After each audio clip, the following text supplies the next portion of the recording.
Okay, good evening, ladies and gentlemen, and welcome to our session, Craft at the Crossroads, Integrating Craft with Fashion, Improving the Value Chain. A session organized by the National Institute of Fashion Technology in conjunction with Images at the India Fashion Forum 2015. India is blessed with the most exciting, exhilarating and vibrant range and heritage of crafts and traditional skills. Thanks to the efforts of the government, NGOs, prominent organizations and committed individuals, these once endangered traditional crafts and skills have been revived, revitalized and rejuvenated. But there are still challenges to be faced. How can we ensure a sustained livelihood, fair wages and enhanced dignity for our traditional craftsmen? How can designers, a part of the crafts to market value chain, play a more significant role in connecting the craftsman to the end consumer? And can designers be the game changers?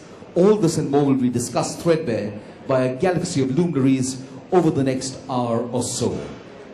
We are privileged we shall shortly welcome in our midst two very special guests. I think we already have here Ms. Namita Chaudhary, member of the Board of Governors of the National Institute of Fashion Technology. And in a short while, I do expect we shall have Director General of the National Institute of Fashion Technology, Mr. Prem Kumar Gera, IAS, with us as well. A warm welcome to you, ma'am, and we shall welcome Mr. Gera when he comes in. Ladies and gentlemen, our keynote speaker is a distinguished alumnus of Woodstock School, Missouri, St. Stephen's College, and Miami University, Ohio. His vast and varied experiences encompasses the engineering industry, international civil services, ITDC, and 25 years with the National Institute of Design, Ahmedabad, where he rose from Professor of Communication and Management to Executive Director. He has worked closely with the craft movement and artisans across India and was Honorary President of the Crafts Council of India, an organization he still continues to serve. He was also Honorary President, Artisans Alliance of Jawaja, linked to the path-breaking Rural University Experiment in Learning for Self-Reliance. He is the author of several books, including Dances of the Golden Hall on the Art of Shanta Rao, Jawaja, an Indian Design Story, which will be published very shortly, and Rising, a record of empowerment efforts among the rural and deprived craftsmen of Gujarat. He continues to be associated with design education in India and overseas with the governance of a range of development institutions. Ladies and gentlemen, to deliver the keynote address, please welcome Professor Ashok Chatterjee. Thank you and welcome. It's always a privilege to have an opportunity to speak to an audience of influencers. There could probably be no industry which has such a profound effect on the way young people think about design in our country than fashion. I have a 5-year-old granddaughter whose idea of bliss is to Google a Barbie fashion show, which then delights her for hours, to some distress of our parents and occasionally to me as well. But the power of this industry to influence what we look like, what we think about ourselves, what our aspirations are for the future is considerable. I was asked to share with you some thoughts which were shared at greater length in the cities a few weeks ago in a lecture which was entitled, Can Our Future Be Handmade? This title was inspired by a slogan which came out of the European Union a few years ago to say the future will be handmade. What does that actually mean? The paper that I had shared with an audience at the Kala Buddha Festival was really about the contrast between the European Union suggesting that the contemporary future can be handmade and the situation in our own country where the craft sector today is in deep crisis. Although the last 60 years, we have claimed to give it importance, and the lip service we pay to it is almost endless. The EU challenge, in a sense, contrasts with our own Indian vision of the craft sector, which goes back at least 100 years to the first stirrings of the planning for India's future, which took place during the freedom movement. Why do I say that the sector is in crisis? About 5 or 6 years ago, my colleagues and I in the Crafts Council of India were deeply disturbed by a statement made by two of the most senior planners in this country, who described the craft sector as a sunset industry. For those of us who work with artisans, a statement of this kind from a country which has the heritage that we are here to celebrate, which has a freedom movement which was rooted in what crafts could do to the economy of this country, as well as to social justice and progress, to hear that those in charge of the nation's economy would declare this a sunset industry was deeply disturbing.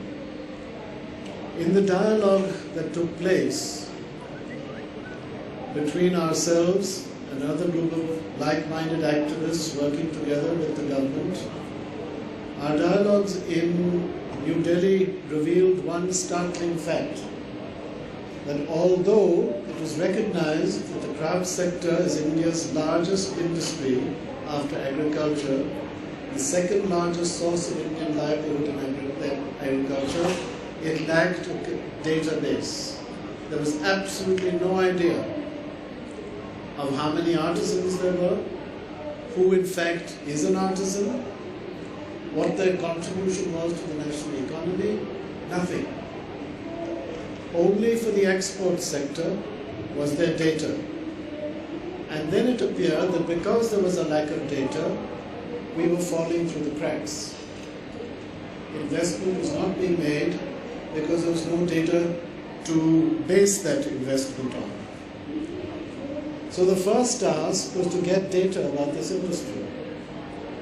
When we started this exercise, the estimates of artisans in our country between two offices, the Development Commissioner Handicrafts and the Development Commissioner Handlooms, came to something between 11 and 13 million. Clearly, when we looked at this breakup of this, there's no time to go into it, but if you're interested, I'll share the data with you. This was completely and wildly inaccurate. It did not take into account the way our crafts are structured, nothing about the pre-production processes or the post-production processes, actually nothing at all. A figure pulled out of the air, and then we realized that not a single census since independence had counted artisans. The second largest industry, and you don't count them. They don't count. What was the reason for this? To cut a very long story short, through our advocacy, we got artisans included for the first time in the economic census of 2012. And those numbers are now being crunched in New Delhi. And by the end of April, it's possible that we'll have for the first time some idea of the scale of contribution that Indian artisans are making to this economy. However, the economic census only counts certain kinds of artisans. Those who spend more than 180 days a year in the craft, those who themselves take their products to the market, and so forth. So many, many millions more are involved. But already the numbers are beginning to startle us. And it was just 2 days ago in the Times of India, you may have noticed an article which estimated 250 million artisans organized into cooperatives in this country. Where is the figure of 30 million and 250 million? This is the kind of ignorance with which we have treated this huge sector. Why should we care? And what did we learn from this whole exercise? The economics of the industry in which I've just been concentrating is only one part of what is important about artisans and their contribution to this country. Quite clearly, as the previous session was talking about, if Indian craft is to survive, it has to survive in the marketplace. That's where you come in, that's where the retail industry comes in. Obviously, if livelihoods are not possible, if stomachs cannot be filled, artisans will not remain in the craft. What then needs to be done? Let me put right up in front that there are specific supports which artisans need, and let me say those right in the beginning so that they can be a backdrop to what perhaps the fashion industry can contribute towards. Firstly, artisans need capacity building and entrepreneurship. This includes issues like quality control, inventory management, e-commerce, which has been discussed in the earlier session. These are all extraordinarily difficult for artisans to manage, and yet without it they cannot survive. They need finance, they need access to design and technology. Above all, they need an organized marketing system which still doesn't exist 60 years after freedom. And what they need most of all is dignity and respect, which has been denied them all these years, despite all the lip service. Keep those in mind as we look at the other contributions which the craft sector makes to this country. Livelihood. I've mentioned the scale, but livelihoods to people where they are located, in rural areas, where the challenge today is to find non-farming occupations.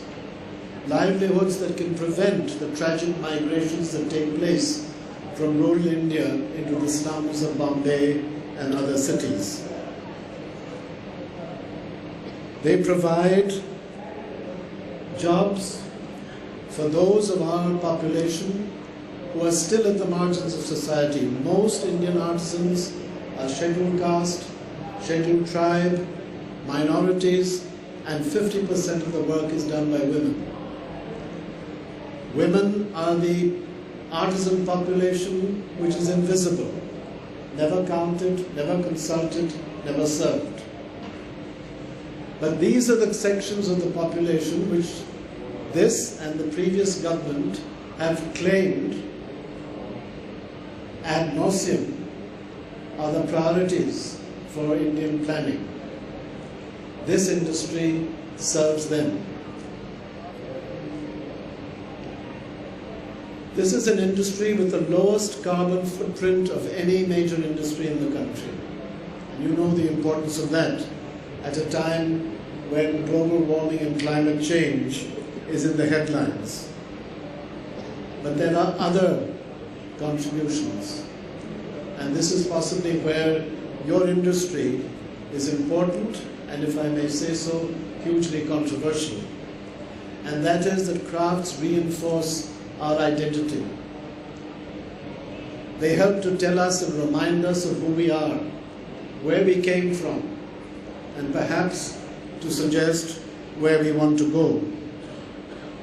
This is not a small contribution of crafts. It is a huge contribution in an age where globalization threatens us with a kind of McDonald's uniformity, which perhaps is another colonialism that is coming back to us, backed by far more savvy than the East India Company was. In addition to that, there is the education dimension of crafts, where around the world it is recognized that crafts and the link between the hand, eye and the brain is one of the most important assets that we can give our children as they grow. Not just artisans' children, but every child. And yet, it has taken the NCERT almost 60 years to introduce a craft curriculum into schools. There's an excellent one available now, but the number of schools that have taken advantage of it, you can count the fingers of two hands. There are the other cultural importance of this, which I don't need to mention to this audience. But then there are also deeper spiritual qualities that are involved. Which other industry can deliver this menu of critical advantages to national well-being? None. And yet, instead of taking this up to the top of our development agenda, planners have declared that this is a sunset industry. A few months ago at the World Crafts Council in China, we were staggered to hear that 10 years ago, well before the sunset syndrome hit Yojana Bhavan in Delhi, the Chinese identified two industries and described them as sunrise industries for China's future. One was IT, the other was craft. That's quite a contrast, isn't it? But at the heart of this crisis that the crafts are facing is the issue of what we regard as modernity, as being contemporary. And this is where the real problem arose in New Delhi. Because it became very clear to us that the people we were talking to regarded crafts almost as a badge of shame. That crafts and artisans are okay for museums, it's fine to trot a potter out at a festival of India, but this has nothing to do with global power, with modernity, and what the image that India wanted in its new avatar as an economic giant. So if you believe that modernity does not include these advantages, then what are we? Are we the India that our forefathers fought for? Is this the freedom that we were looking for? Is this the identity that we want? Or is there something else that we need to remember, of which our crafts are symbolic?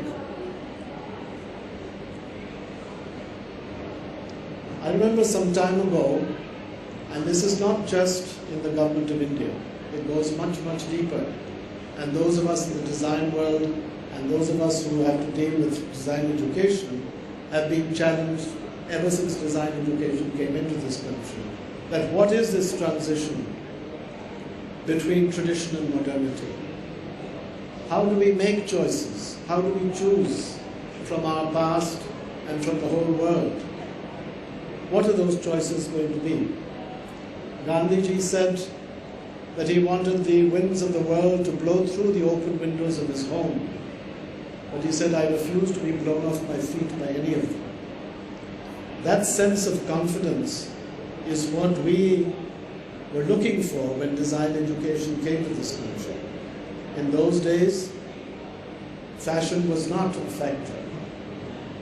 But those thoughts are challenged by this industry, which perhaps like no other is influenced by the dictates of what other people in other countries and other continents decide what is smart, what is acceptable, whether it's in terms of skin tone, hair color, clothes, whatever. Some years ago, an airline that I won't mention, I happened to ask the air hostess what it took to be an air hostess on that airline. She said, we have to look contemporary. I opened the route map in the in-flight magazine and I said, what does contemporary mean? And she started to giggle. So I said, is it North America and Europe? What about the rest? Latin America, Africa, Asia? Are we not contemporary? And then she told me that to get a job as an air hostess, you had to be white. You had to look good in Western clothes. I said, what about a girl of my complexion? She said, you can be in the ground staff and you can be at the service desk. Two of us in Ahmedabad, Kartikeya, Sarabhai and I, wrote to the airline and said this really makes our stomachs turn. This particular airline had also decided no Indian clothes and no Indian music. We got letters from the airline to say that actually no, they don't do this, but they made excuses. However,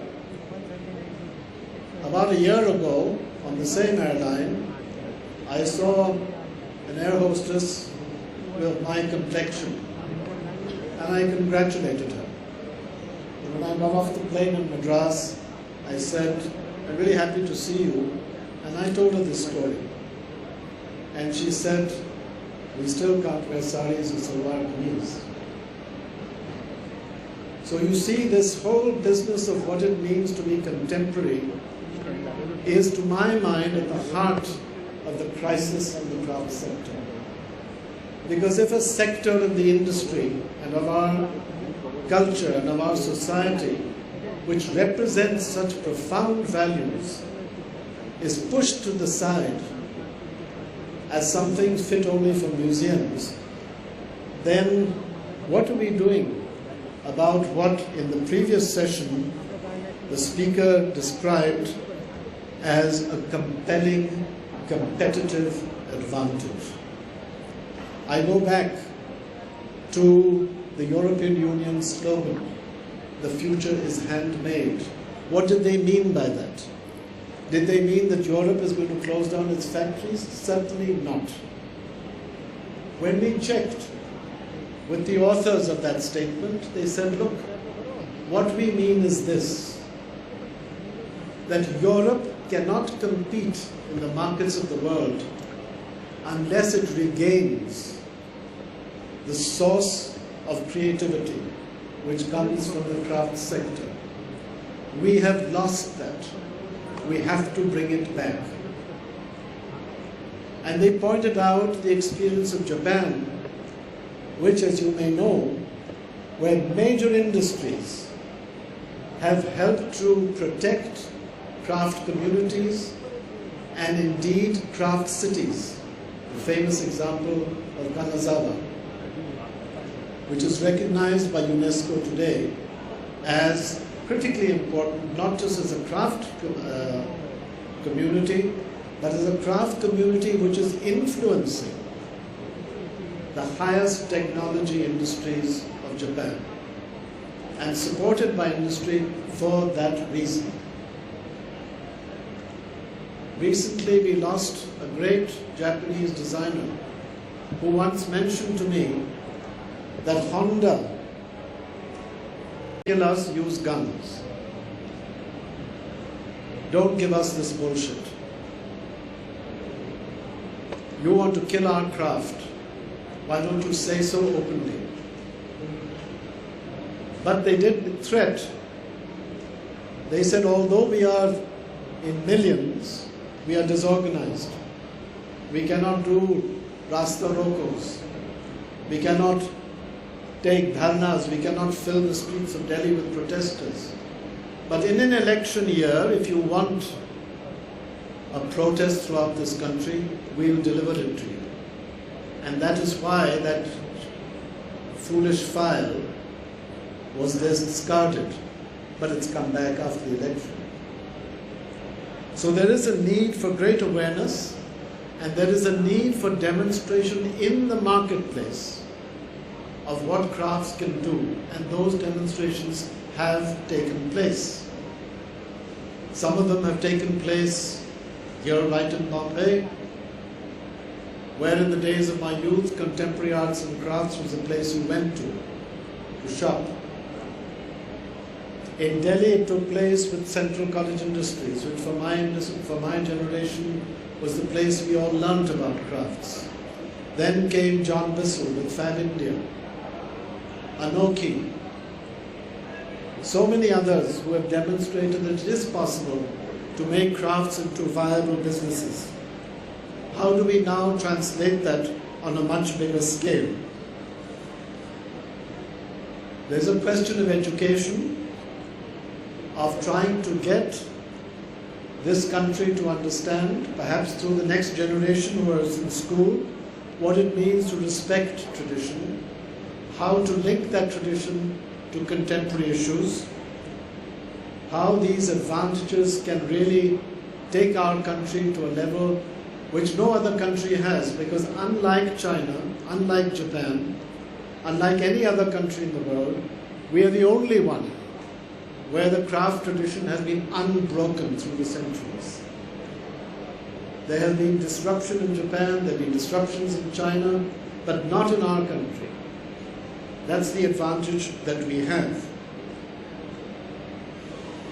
The other advantage is that this year, 2015, is the year when the global community, under the leadership of the UN, develops what is going to be called the Sustainable Development Goals, which will influence the way in which development investments are made for the coming 15 to 20 years. If you look at the SDG exercise, you will find that the very qualities that are now regarded as development indicators are the ones that I mentioned are the advantages the Indian craft sector offers. As you may know, human development is no longer calculated in terms of GNP and per capita income, but rather in terms of what is called human development indicators. And this industry delivers human indicators on a scale that no other industry can ever deliver. So we have an opportunity now. There are some others too, which is that the concept of cultural and creative industries, which was defined here in India in 2005 in Jodhpur at a global conference. The cultural and creative industries are now a sector of development which is recognized and to which all governments who are members of the United Nations are signed up to respect, to understand and to promote. Here again is an opportunity for us, but unfortunately the craft industry does not have a forum such as you have in fashion that can bring us together and deliver development solutions that can influence national policy. Perhaps this is something that we can do with your help and with your influence. I've already mentioned that there are certain things which young artisans are looking forward to. I mentioned what they are. Perhaps we can discuss that in the discussion which will follow as to what your industry could do to support them. But I also plead with you who are in the fashion industry and who have a power and influence which is huge. When I came into design education, the concept of design amongst young people in this country was either engineering or art. Today, if you talk to them, it's fashion. So you have a chance to bring these dimensions into the education that you give for your own sector, but hopefully through the respect that you give to artisans, not just as a resource for the fashion industry, but as a factor of national life and as holders of India's civilization that demand respect and attention. I say this and I end with just one anecdote because it's maybe important for you. For 7 years, I have been in dialogue with a club in Bangalore that my family has been associated with for almost a century. For 7 years, I have paid my dues, but I have not been able to step foot into that club because the clothes that I now wear, and have been wearing for years, are not considered decent. For 7 years, I have been asking the Bangalore Club that I support their freedom in a democratic society to fix their rules anywhere they want. But I've only asked one question. Tell me, in writing, why Indian males in Indian clothes represent indecency. And last week, I got my final letter to say the committee has looked at the correspondence of the past 7 years and regrets to inform you that its dress code will be maintained. All I had said to them was, you will have my resignation. I'm only asking you to tell me why what I wear is indecent. On the phone, the secretary tells me, you're not in fashion, Mr. Chatterjee. Thank you.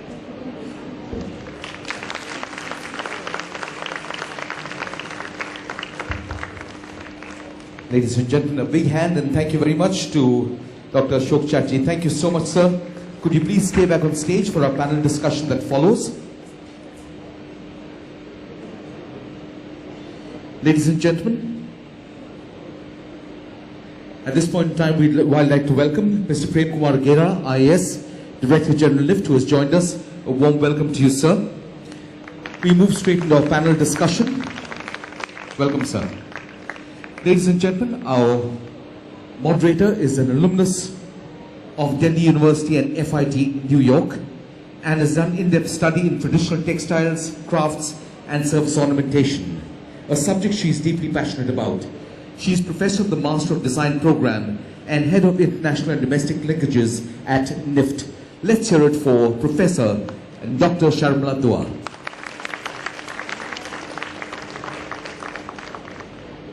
And now for our panelists. This engineer teaching design at IDC IIT Bombay was among the very first product designers to be trained at NID Ahmedabad. He studied creativity at MIT Boston and other institutes in the USA and has designed over 20 products, including the electronic voting machine, toolkits for bamboo and more.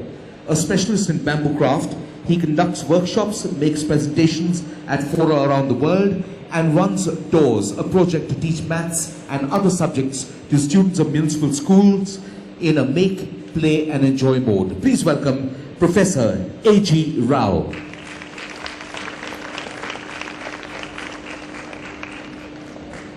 Our next expert is a graduate from MS University of Baroda and a postgraduate in textile design from NID Ahmedabad.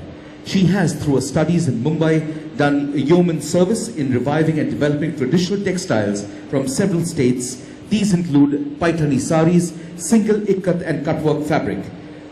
Her weaves have won several awards for artists and weavers associated with her and have found a place in museums and private collections around the world.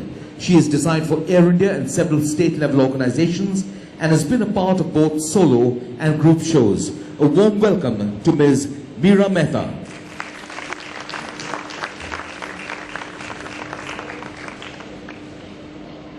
Our next panelist is an artist and storyteller who uses film, illustration and writing to tell stories. Her doctoral research on Rajasthan's Kawat storytelling tradition has been published by Niyogi Books. Her illustrated books and animation films include collaborations with artists across India. She has taught at NID Ahmedabad and is now professor at the Industrial Design Center, IIT Bombay. Ladies and gentlemen, Dr. Nina Sabnani.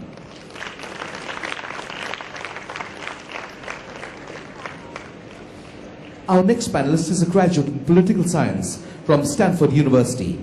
As a bride in the Royal Holkar family, traditional patrons of Maheshwar handloom weaving, she founded the renowned Rehwa Society in 1978 and founded the Women Weaves Charitable Trust in 2003.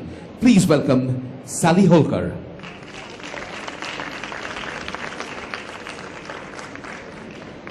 He is a renowned personality associated with the field of crafts and traditional arts.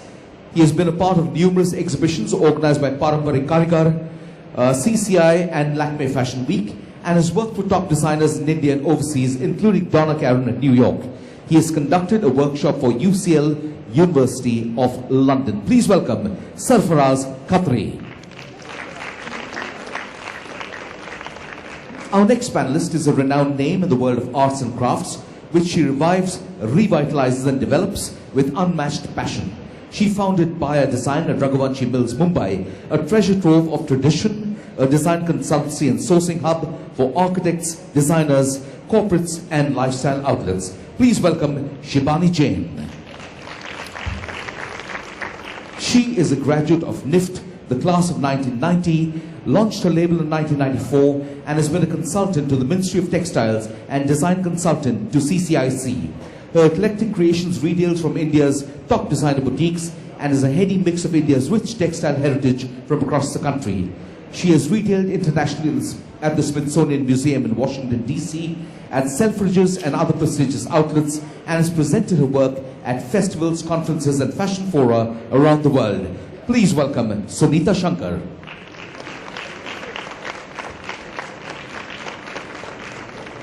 He has over 25 years experience in multiple aspects related to the business of fashion, apparel and lifestyle products, both in India and globally. His specialty lies in selecting, grooming and leading business teams from startup to growth and mentoring next-gen leaders. Please welcome the co-founder, Enterprise Network, Robert Lobo.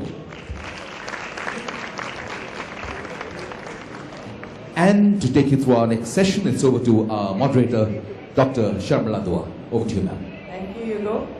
I think we have a very, very impressive panel here, and in the outset I would like to thank Professor Chatterjee for setting the tone beautifully for this session. And I think he's really touched upon all the core areas that really need to concern a lot of people who are associated with design, a lot of educational institutes like NID and NIFT.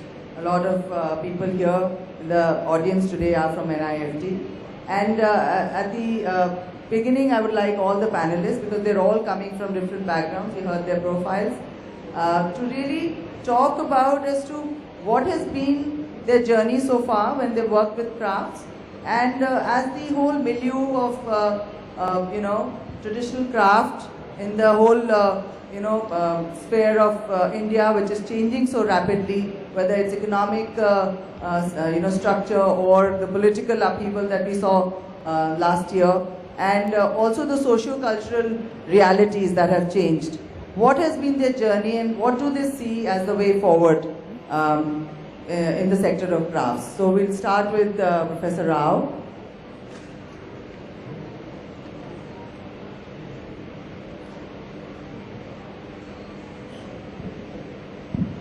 Hello? Yeah. Well, I am situated in a IIT for postgraduate students on one side, and the other side is I've been dealing with bamboo craft, which take me to the remote corners of the country. People sometimes not educated. Some places where we went, we made a document to give to them. I said, "Mat dijiye, don't give him because he cannot read." So what? Here there are pictures, let him see. Uska izzat ka sawal hai. Let him take, because his sons and grandsons will respect him because he takes that. So we have such a strong divide in our these things. And how do you deal with this? So one is we got involved into a technical nature of work, developing tools and technologies, small technologies, what I call, for bamboo craft. So which brought us certain insights into the bamboo craft. We have, I have a company which makes mini toolkits because nobody was making. Molds and technologies we introduced. But all this is one side. But the other side is there is a great social divide, and roots of it, if you do not touch, all this will become meaningless. I run a course called Craft, Creativity and Postmodernism for my students. Because in IIT, if I only teach the craftsmen, they will say go to ITI, not in IIT. So somewhere we have to deal with postgraduate students, but the intellectual content of craft is also there at a very high level, because today there are enough studies to show that crafts develop your cognitive skills. Now these kind of things have not been explored. Our PhDs should focus on to these things, traditions and crafts, but the embedded thinking processes. So I think that is a great future for that. In fact, why I brought postmodernism is, see, the modernism is the industrialization, mass productions, use of machines. That's why what Mr. Chatterjee was telling, power ad crore. See, that's the one way of survival. Otherwise, if you make one things, it has to be expensive. So, unless craft goes towards art, it cannot survive. The very nature is the khadi. Unless you market and all that, still the craftsman doesn't get. But what is the aesthetic content of it? See, I first discovered, even after passing NID, I was not knowing the beauty of the craft when Professor Banzipi from Germany came. We went to a khadi shop and see, look at that, the uneven texture of that. Suddenly it opened my eyes. Oh God, there is uneven texture in khadi which is far superior to any of the milk cloth, which cannot get that. So since then I have converted to khadi, not because for the poor people or anything, but it has a richer texture. I think we have to educate people. We do not know that. We have lost it. Thanks to Fab India and all that. At least they are marketing better these things. But we do need a fashion and all these things to bring this out. But I see it has to go into very fundamental levels. All craftsmen should be declared as teachers in rural schools and all that. So this is a izzat ka sawal hai. They will become Brahmins of future, They will become teachers. Otherwise, we have made them Shudras, workers. We have made such divisions. I think there is a strong need for the society to break these things, because future is sun sets only to rise. So we need not worry about sunset. We should think of sunrise. Anyway, it has to rise. It cannot just set forever. So I think it will rise, and it's raising. I feel the craft should go to schools. So there is a huge potential of craft teachers coming up. So this will reposition, because there is a strong need to reposition craftsmen, because our very schooling is destroying crafts at one level. See, after 10th or 12th, they are no good for any work. One application for a huge job brings 10,000 applications. You ask for a skilled carpenter, you don't get 10. So this is the reality which we are moving into. So how do we bring these things into school systems? And this need to be, we need to work on these things. So this is one end, and the aspirations for the craftsmen, how we meet that, how we bring that. I think these are the things which we need to address. I think I will stop at this. Sally, I'd like you to address this area next. Having come from America and started Reva and then Women's Weave, and having worked with craftsmen for such a long time, so how do you see that? What is the road that it has taken, and what do you think that it will take in future? I'm definitely a sunrise person. Definitely a sunrise person. All of you sitting out there are interested in marketing, and if you've sat as I have for the last few hours listening to the marketing people, I feel there's tremendous potential. Just now our latest project is something called the Handloom School. At present, today, as I speak, we have 14 students between the ages of 17 and 31 is the eldest one. They're from 7 different states of India, 7 different weaving crafts, 7 different weaving traditions. They met each other 3 weeks ago. They got each other immediately. They started working together immediately. They started collaborating immediately. They have created products which people who just dropped by to see the school wanted them immediately. No designer involved, no marketing person involved, no dissension, only collaboration and mutual appreciation for their inherited skills. These kids are not ashamed of themselves. They simply have no access to a market that would appreciate what they do. So we're trying to teach them how to gain access to that market and how to deal with that market once they get it. I'm completely positive about this possibility because these are young people and they're proud of what they do and they're excellent. I'd like to address Meera Mehta also, who's also spent about 40 years in this business, and how would she think that what is the way forward for actually crafts taking up mainstream businesses and retail scenario? Yes, designer interaction there. I sometimes want to question the role of the designer because sometimes the designer themselves don't know what they are looking into, especially when they don't see the craft. And it's the craftsman who actually teaches the designer what all has gone into a product.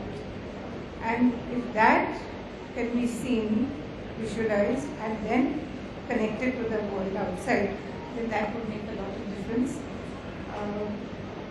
I'm also very particular about the traditions, because we always fall back on the traditions to be able to revive, to come back, to go into a fashion circuit. Maybe it is 18 years, maybe it is 10 years, maybe it is 15 years, but we always fall back on the traditions.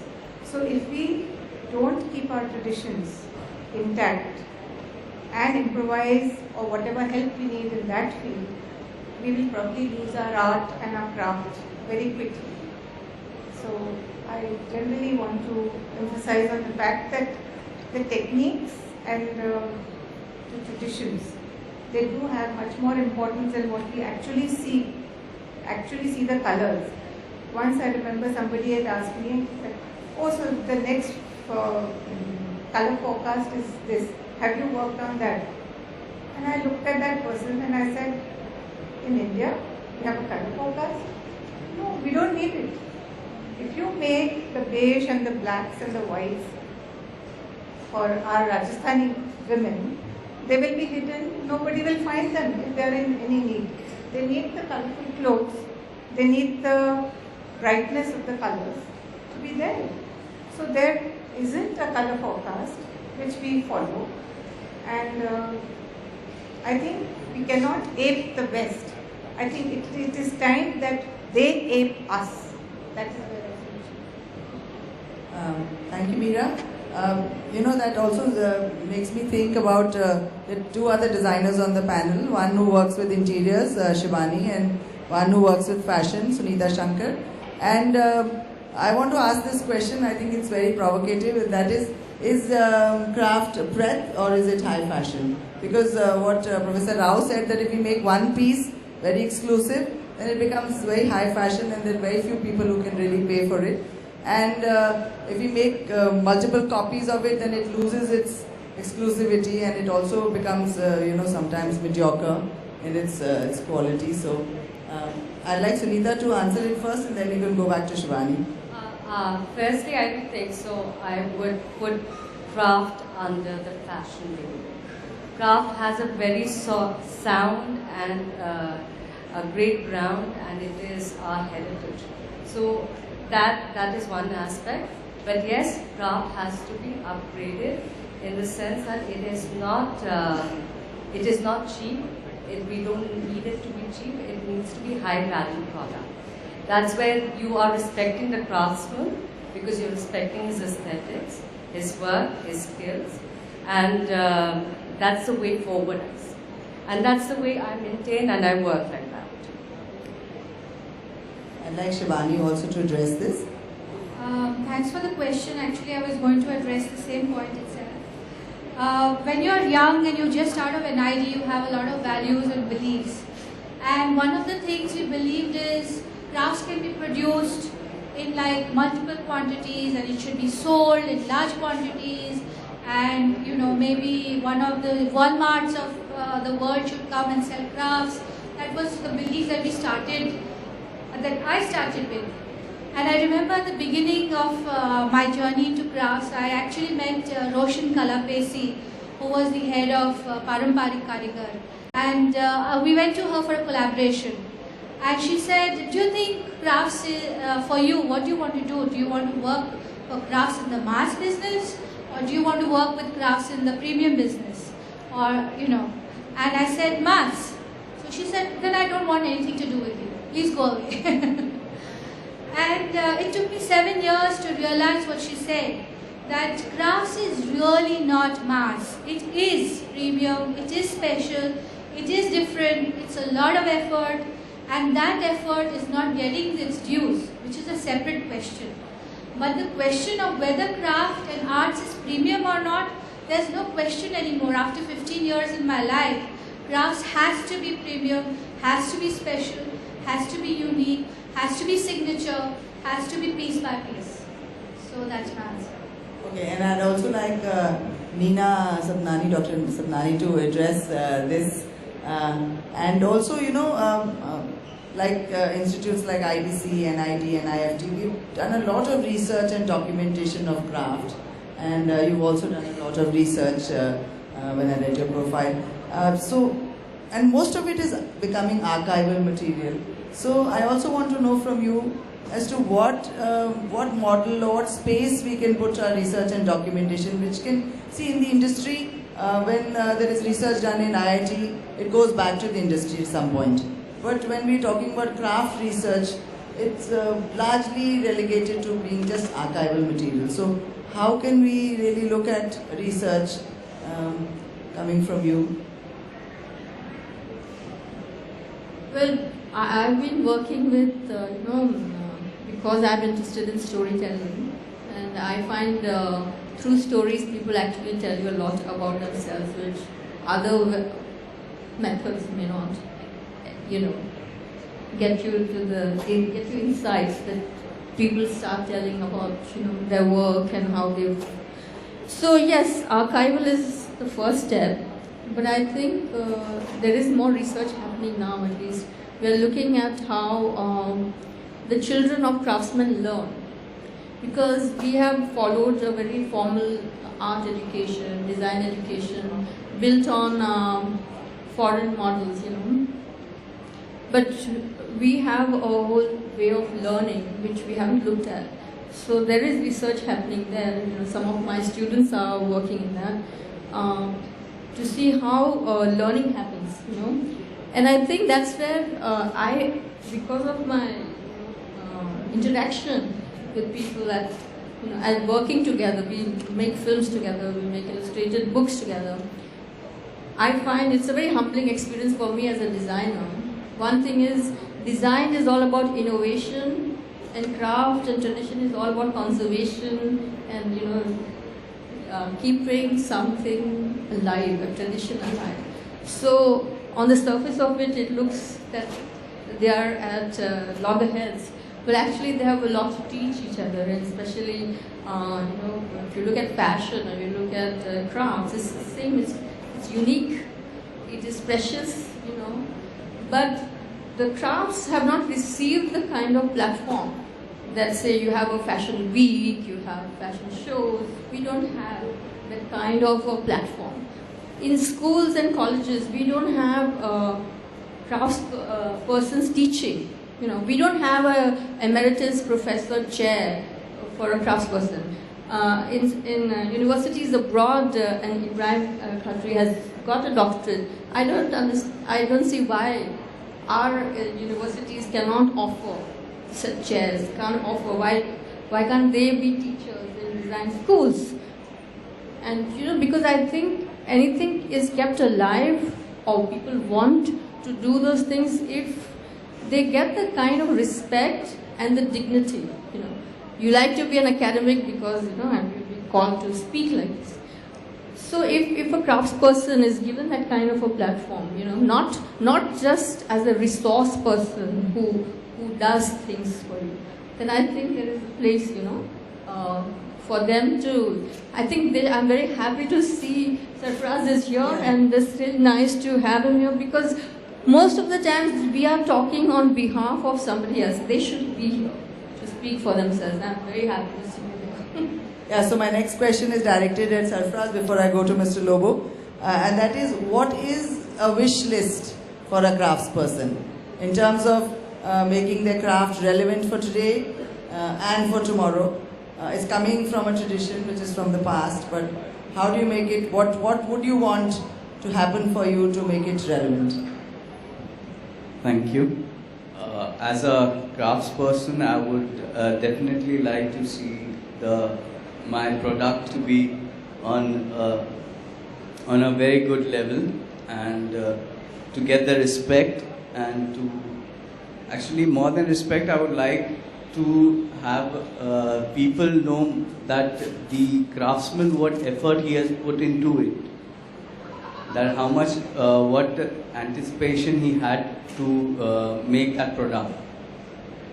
So after knowing that product, what they make, so and the level that they make it up to, so then they'll realize that nothing comes cheap. How they look at the craft product being so cheap or being so less this thing. But I would like to say that whatever the fashion designers are making, they are using craft as the product. Like, for example, Zardozi, they are using that itself is a craft. Then block prints, they are using that itself is a craft. So that recognition, that level is a must that a craftsman should also receive. That's all.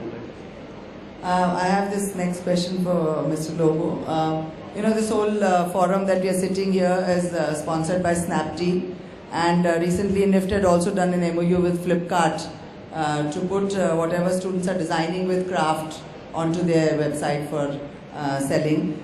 So can a craftsperson have direct access to retail? And what are the reasons that it doesn't have that direct access? I think you touched the right point. And first, I want to really take on board the tone that Dr. said for the session today. And one point I want to pick up from there, and I'll come from the consumer side, from the market side, is if the proposition is compelling from a consumer end, I think the whole industry aligns. Everything starts working because the model starts becoming economical. Let me give you an example of this. Look at the marriage industry. I worked for a decade for one of the leading brands that caters to the marriage industry. And look how ethnic clothing has challenged and survived and actually beaten the Western clothing in Indian marriages. They sell at a much premium price than any mass manufactured products today. Yeah. So if you go to any marriage today, Indian marriage, whether here or outside the country, and you'll be surprised at the prices at which some of these clothing are sold. And what goes into that is man-made. Yeah. And that came as a big surprise, that if demand can be created, yeah, I think everything follows suit, because profit is a big attraction for anybody to invest and start making it. It's an economic model. So I completely agree on not being compulsion, but compelling proposition. Yeah, how do we bring compelling proposition? So let me just turn the page to where we are today. So if you look at globally, and technology is a big player. In the previous session we saw that, how technology is enabling personalization, customization. Yeah. The whole mass manufacturing model, if you go to the car industry, which is now trying to make a single car for a single consumer, yeah, and therefore the entire manufacturing process will have to rejig to be able to deliver the single product to the single consumer. We are sitting in a very exciting moment now, where a single manufacturer could be connected with a single consumer by use of technology, yeah, and I have no qualms on that this will radically change in the way this industry will progress, because demand and the supply chain will start getting aligned, and I'm sure this will end up, as long as we create a compelling proposition. And I have no doubts on that, absolutely. Thank you, Mr. Lobo. I think that was very well said. I also have a question for Professor Chatterjee and Mr. Gera. Professor Chatterjee is the ex-director of NIT and Mr. Gera is the current director of NIFT. So I'd like to find out from them, and of course the other two academicians here, Professor Rao and Dr. Sabnani. What is the role that an educational institute can play, a design institute, for really, what we have as a topic, integrating craft with mainstream fashion or design? You could actually term it as we want.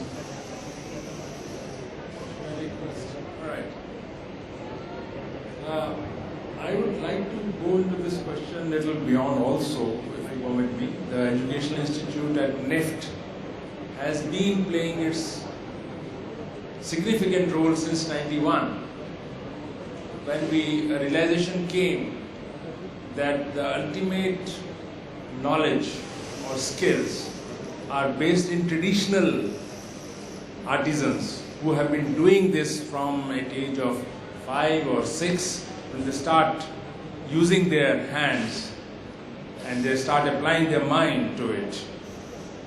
But then there are certain limitations in any conservative society, that many a times the challenge to the senior or elder is not allowed, not expected, not respected. The result is that in Tambawadi of Pune, you will find the same kind of a utensil being made from that copper vessels. Now, for that purpose, the learning of the skill is important for our graduates. But they, as an artisan, also get benefit in terms of new ideas when they sit down with them for about a week or 10 days, when our students are going to these clusters. And craft cluster has been going on for quite some time, but number in India, as Professor was mentioning, is so huge. And realization has come in the public policy space in a very big way, when they're talking about skill development missions and skill development corporations. And every month, India has to add about more than 1 million jobs. Now, from where these jobs are going to come? Unless our people are skilled, we can't have 1 million peons. We can't have government creating a job. This has to come from the private sector. And this can only come provided there are skills.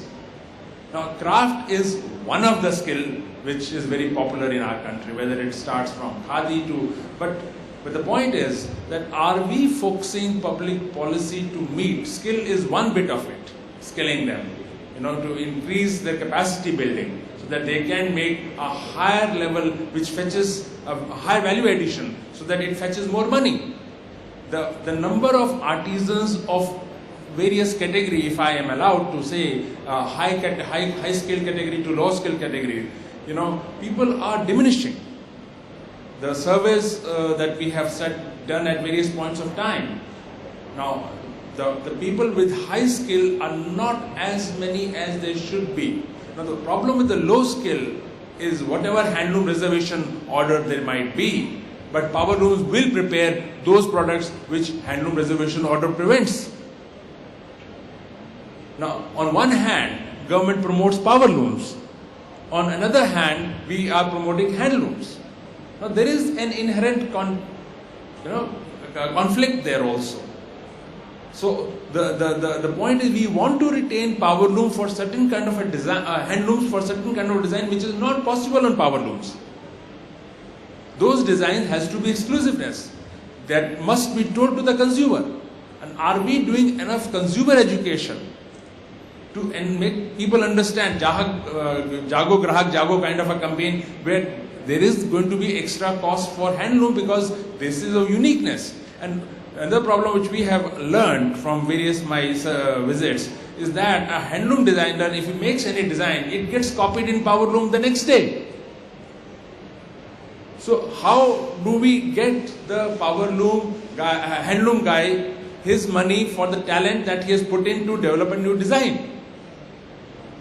No, these are some of the very interesting challenges in public policy space which I can think and bring to the notice. And then the question of credit. Now, for a big industry, giving 100 crores takes 5 minutes, whereas giving few lakhs for any banker, he is not sure whether my money 5 lakh will come back. But when I have to give a loan of 5 crore, we have some standard parameters and we say, okay, PE ratio is this much, this looks like that, his past is like that, and he is given money, 10 crore is easier given than 5 lakh. Whereas a poor artisan doesn't require that much money. And they are really unbankable. They are not sure whether a loan of 5 lakh will be returned or 10 lakh will be returned in 45 days, the recycle period will be there or not. Now, how good an artisan may be, but without a credit, for money, they have to run from pillar to post. These are all well-known scenarios which I have seen in my, tenure in various districts and various positions that I have noticed. Now, many a times I feel helpless that how can I compel a bank to give a loan to this guy? He will say, who is a surety? How do I ensure that my money will come back? So, friends, the challenge, the craft sector is multiple, not just one-fold. And we at NIFT are playing a very minuscule role, which I would love to expand, because we need more than 1 million jobs every month to be created to ensure that the young people entering into the labor market are absorbed. I don't know whether I'm able to answer, but I can raise some concerns before you. Thank you so much. Professor Chatterjee, I'd like your views on how educational institutes could play a role, a key role. Well, I think everything that we've said here is about education. Some of my colleagues on the panel have talked about the fact that at the end of the day, it's about demand. And how will you get demand unless you have a public that's educated to put value on what is made by hand? For example, we've talked about the Reservation Act, and during this handloom crisis, this kept coming up over and over again. And some people in government were saying, you can say what you like, you do what you like, but the handloom is doomed, the power loom will take over. But the answer to that was that wherever the consumer is educated, the demand for Indian handlooms is going straight up, and has done so throughout the economic recession. So one of the challenges for education institutions is, in fact, exactly that, to educate the next generation about the value of handmade. This is what our forebears in the freedom movement did to my generation. And I think my generation made the great mistake of taking this for granted, that the crafts would always be part of Indian society. And then we were given a kick in the pants because another generation felt, why the hell should we? So that's one task. In terms of the education institutions represented by design schools and fashion institutes, I think this is a hugely important resource. Exactly what was just now being said. We are in a position to at least put the case for the crafts together intelligently, because we have access to policy-making circles because of who we are as education institutions, with some kind of linkages to the government. And I think that we need to do this. In doing that, I think one of the issues that we need to address is that this is an industry as diverse as any other. We would not be coming together to have a session on the engineering industry. We would say, which aspect of the engineering industry? Automotive, machine tool, white goods, what? Exactly that kind of diversity exists in the craft industry. So when one says, for example, the future of the crafts is exclusive, yes, that is one market. But what about the potter? What about the man who makes diyas, which are now imported from China? Right? These are mass produced, and these are some of our greatest products. So there's no one size fits all for this sector. It has to be segmented. Every sector has to address the market. Now, I spend much of my time in issues of water and sanitation. I know that one of the safest ways to prevent waterborne diseases is to encourage the mud pot with an intelligent lid and an intelligent way to remove the water without putting your hand into the pot. There's no other product we can offer in this country which is as safe as the mud pot. Who's looking at it? So I think we need to segment the markets. We who are in positions of educational influence should bring in the management perspective to understand that the markets have to be segmented. It's not one size fits all. And I would say there's another responsibility for the education institutions. And that is to be profoundly careful about the language that we use. To remember that in none of our 16 major languages and none of our 60 major dialects is there a word for design. Is there a word for fashion?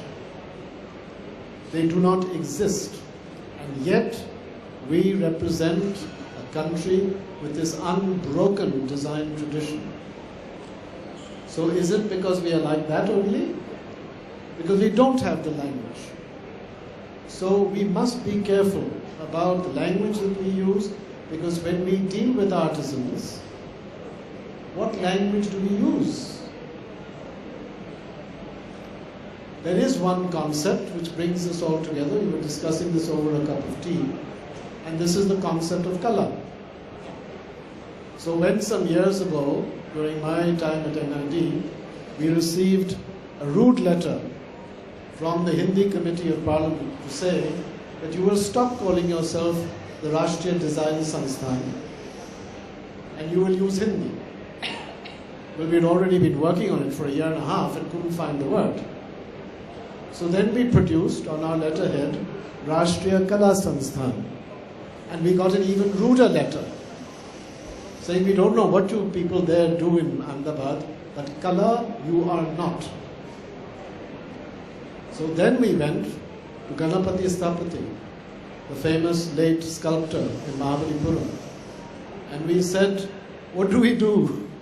Who are we? And he said, what are you worried about? Forget Delhi.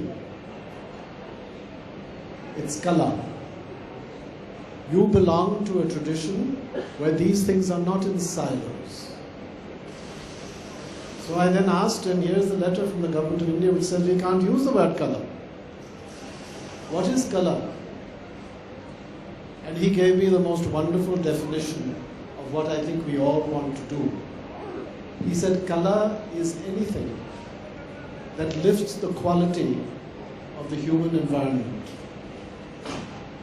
and is of a quality that you can offer it to the gods. So just go ahead and do your job and don't worry about this. So we don't have to be worried that we don't have the word for design, but when we teach design, when we teach fashion, we should be conscious of this, so that we don't create this gap that Professor Rao was talking about. We try to close this gap. My own greatest satisfaction comes from the fact that the experience at NID, and I'm sure it's true at NIFT as well, is that when designers and artisans work together, that barrier disappears. We have designers today who are artisans, we have artisans today who are designers. And I think we need to respect that relationship and respect the fact that the artisan is where our design inspirations all come from. So if we can have the stamina to cope with the diversity of this sector, not come up with blanket solutions because there are none, and also respect the language we use, and above all, give this status. For example,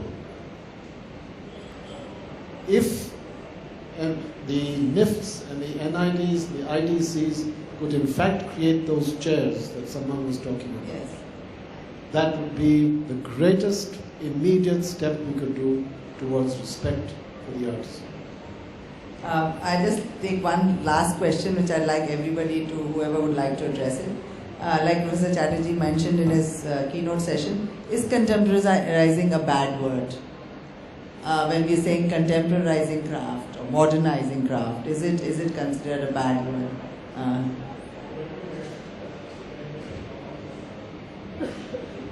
I think contemporizing is a very tricky word to use.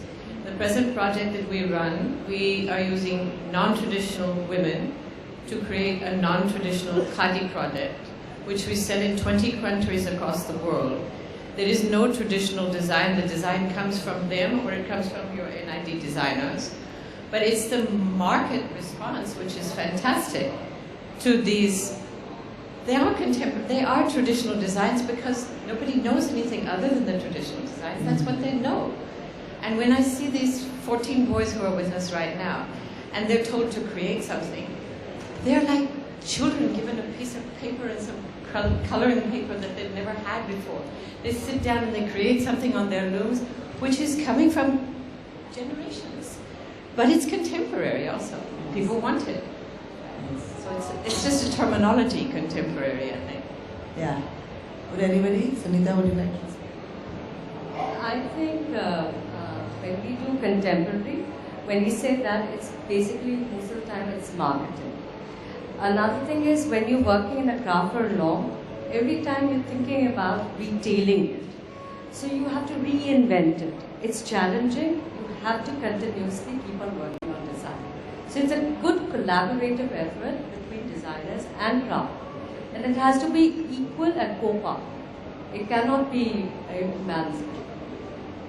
Yeah, I run into this word a lot, and it really frustrates me when my customers come and say, but your stuff is not contemporary, it's traditional. And I have to explain to each and every one of them that, look, I'm redesigning for you. I am not giving you something that exists. I'm redesigning.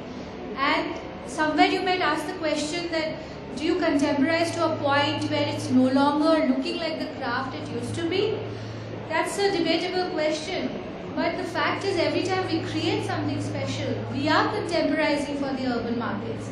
And it's a wall. You break your head against that wall again and again, because people just don't get the meaning of that word in the context of crafts.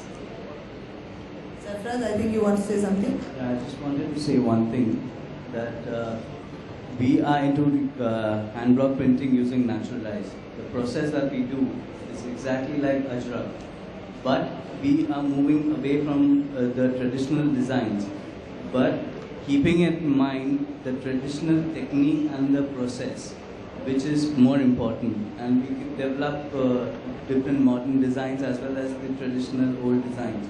So I guess it's basically for that maintaining the actual traditional process without losing its importance. That is more So you're saying that something which doesn't lose its essence in some part, but yet is appropriate for the modern lifestyle that people have, and is more appropriate, has more choices. If it's for keeping people. the art alive, why not? Yes, yes. So I would like to say something. I think contemporariness needs to be regenerated with innovation. When there is innovation, contemporariness takes different forms.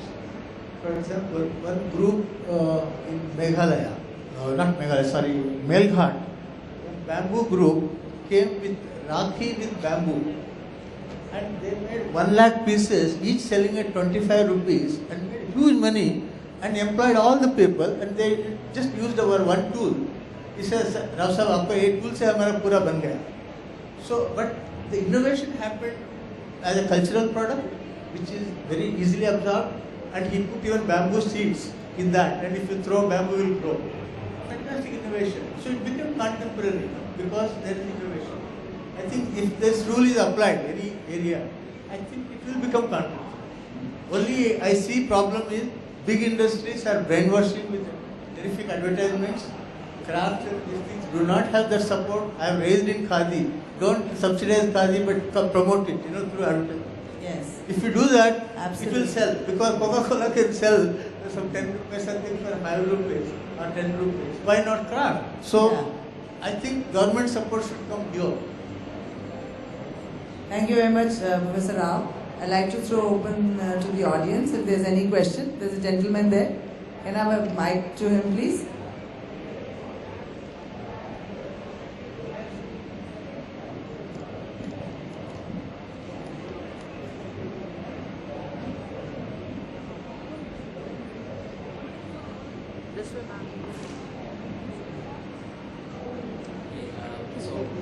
I must say that I have a lot of respect for the forum here, but there was a comment which really upsets me and I think I should just raise it, because we said somewhere that craft should be made premium and there is only one way to make it sustainable. I actually weave saris and I go to Maheshwar and Kanjivaram and my heart bleeds every time I see the wife of the weaver wearing a polyester sari and in her kitchen a plastic matka. I don't know if we are the people to decide whether craft should be premium, because craft has different connotations and different values. And we've given away that 50-60% of the market to China and the others purely because we've taken it elsewhere.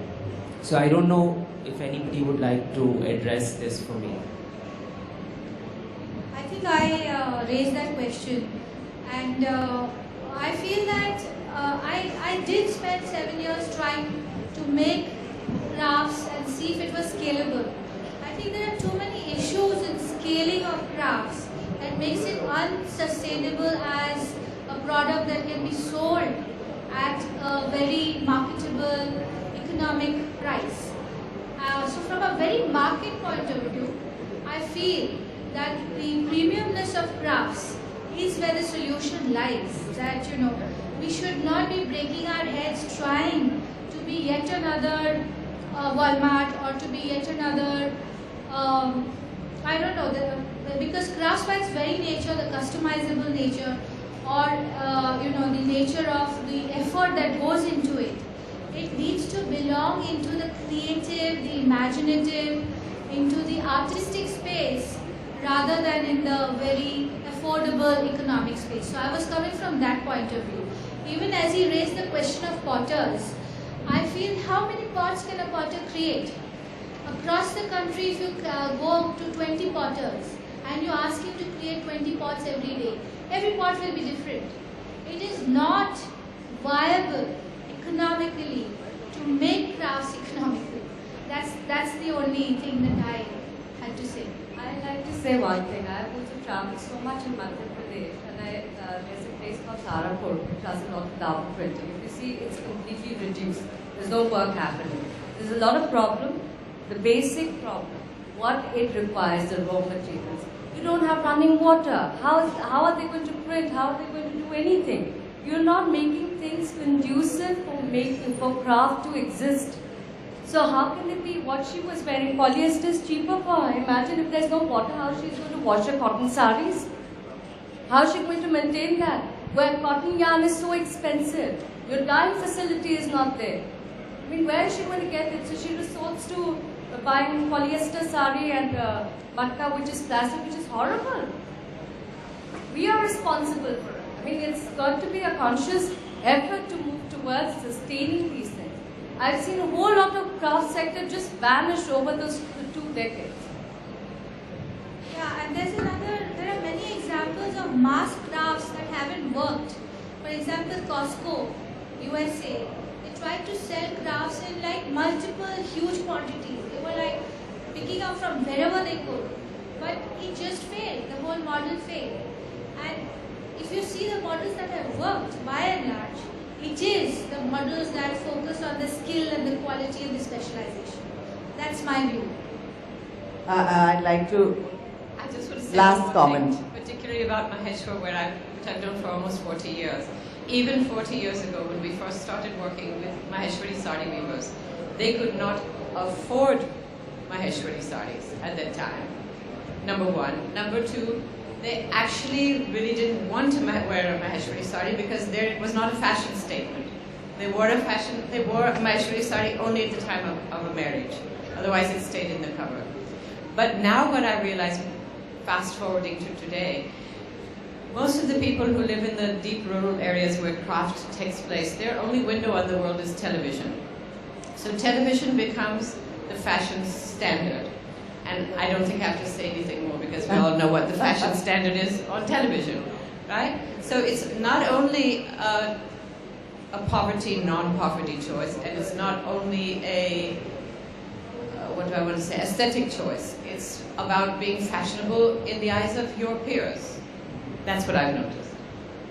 I think we'll have to stop now because I'm getting signals that we don't have time. We have another session following this. So I'd like to really thank all the panelists here.